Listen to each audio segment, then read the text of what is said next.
Bom dia, crianças, tudo bom? Hoje nós vamos ter aula de ética e vamos fazer toda uma revisão aqui do conteúdo que vai cair na prova, para que a gente possa relembrar de uns assuntos trabalhados durante a etapa.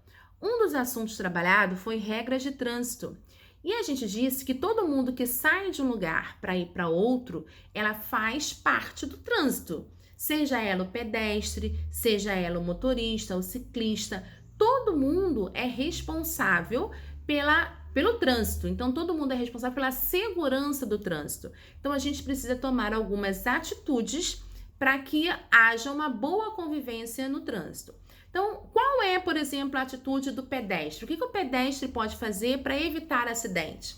Ele pode atravessar sempre na faixa de trânsito, na faixa de pedestre, né? Ele não pode atravessar em qualquer lugar que ele acha que pode atravessar, não. Existe uma faixa no trânsito pintadinha de branco que indica que ali é o caminho onde o pedestre tem que passar. Então, se o pedestre pisar naquela faixa, os carros têm que parar. Se ele, por acaso, estiver atravessando quando você passar, né? Quando você estiver atravessando, ele vai ser responsabilizado por isso. Então, uma das funções da faixa de trânsito é indicar o lugar aonde o pedestre tem que passar. Quer ver outra coisa que é responsabilidade do pedestre? Observar a cor do sinal. Então, se o sinal está vermelho, se os carros podem parar, então é a minha vez do pedestre atravessar. Então, se eu atravessar no sinal quando ele estiver verde, quando estiver autorizado para os carros passarem, então eu estou infringindo a lei. Então, eu estou me colocando em risco. Tá? Então, isso é uma regra de trânsito para o pedestre. Então, qual é a regra de trânsito para o motorista? Usar cinto de segurança, respeitar a velocidade permitida, não falar ao telefone durante a viagem, tá? E dos motociclistas, quem são os motociclistas? Quem andam de moto. Então, usar capacete, respeitar a velocidade, né? Tudo isso, respeitar o sinal de trânsito. Tudo isso é regra que ajuda a boa convivência no trânsito. E o ciclista, aquelas pessoas que andam de bicicleta, elas também têm as suas regras, ela também tem função. Por exemplo, ela tem que sempre andar no sentido do carro. Então, se todo carro, se o trânsito está indo para frente, ela não pode andar na contramão, ela não pode vir de frente para o carro, ela tem que seguir o caminho, o trânsito, né? Então, ela tem que seguir o sentido do trânsito. Ela também não pode, as pessoas quando estão andando de bicicleta, ela não pode transitar na faixa, no lugar dos pedestres, ou seja, na calçada. Então, toda vez que uma pessoa que estiver de bicicleta precisar andar na calçada, ela tem que sair da bicicleta e ir guiando com a bicicleta no chão e ela no chão também, tá? Isso é uma regra dos ciclistas.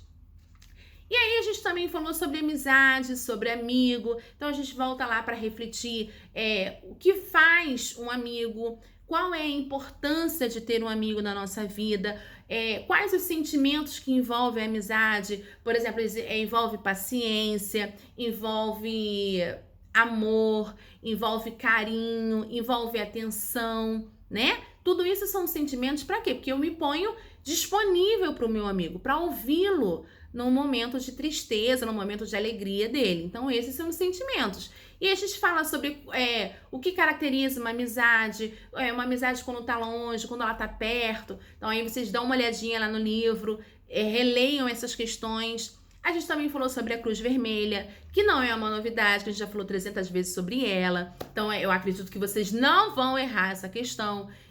Por exemplo, onde ela atua, sempre em catástrofes muito grandes, quando tem tsunami, quando tem desmoronamento de terras, né? Quando tem guerras. Então, sempre a Cruz Vermelha atua nessas catástrofes bem grandes. Não é um acidente de trânsito que ela vai se envolver. Não é uma coisinha pequena. Ela só se envolve quando tem umas pessoas muito grandes abaladas com isso, né? Que sofreram esse acidente. E aí,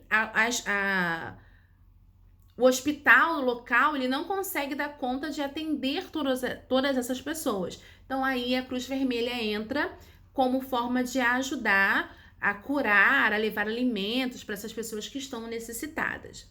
E aí a gente também falou de doador, que também foi um assunto muito debatido durante a etapa, que a gente falou da importância de doar, quais os órgãos que a gente pode doar, né? A gente também falou, o último assunto que a gente tratou foi direitos e deveres das crianças. Então a gente também fala lá no texto, vai cair na prova. Então dá uma olhadinha lá no vídeo, dá uma olhadinha lá nos conteúdos que a tia tratou.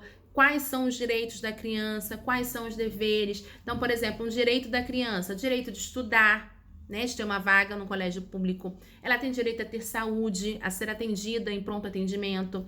Ela tem direito a ter uma família. Ela tem direito a ter um lar. Tudo isso é um direito da criança. E quais são os deveres da criança? Ela precisa fazer atividade, estudar, né, fazer as atividades propostas. Ela precisa respeitar as pessoas. Ela precisa ajudar a manter as coisas nos seus devidos lugares, participar das funções da casa. Isso também é uma obrigação da criança. Então dá uma olhadinha lá no outro vídeo. No último vídeo, a tia falou sobre direitos e deveres das crianças. E a tia mostrou um cartaz onde tinha todos os deveres, todos os direitos das crianças. Então, antes de fazer a prova, dá uma olhadinha lá para você se lembrar e não ficar na dúvida. Esqueci, tia, qual era o direito, qual era o dever, para você se confundir. Então, dá uma olhadinha lá que aí você não tem como se perder. Combinado? Feito isso, assistiu o vídeo, estudou para a prova, aí sim, você está liberado para fazer a avaliação. Faça com calma, faça com atenção, preste atenção no que você está escrevendo. Acabou a prova? Vá lá na página W Pensar e me sinaliza. Tia, já acabei a prova de ética, fiz tudo direitinho, não tive dúvida, ou esqueci alguma coisa, para eu já preparando meu coração. Tá bom? Um beijo enorme para vocês, fiquem com Deus, amo vocês. Até a próxima aula.